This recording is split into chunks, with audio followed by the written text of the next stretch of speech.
Allahu Akbar, Allahu Akbar, Allahu Akbar. La ilaha illallah, Allahu Akbar.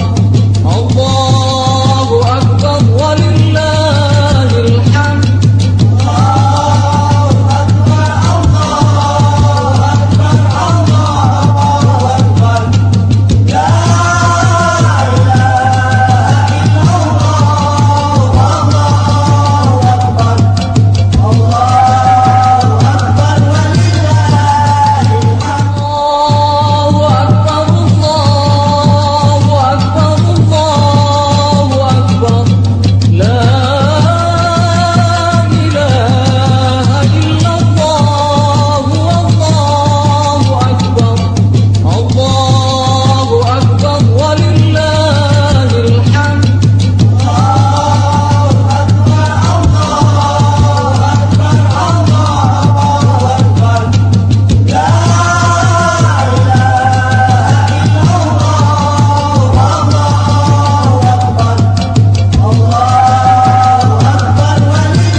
Harapan kami dengan pelaksanaan Idul Adha ini, masalah korban yang disampaikan oleh dua khatib tadi,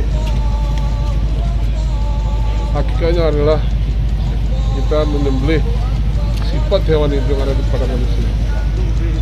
Kemudian mudah-mudahan ya, dengan kesadaran terus meningkat kesadaran masyarakat di dalam menghadapi COVID ini, yang mudah-mudahan COVID juga terus berkurang di hati kita.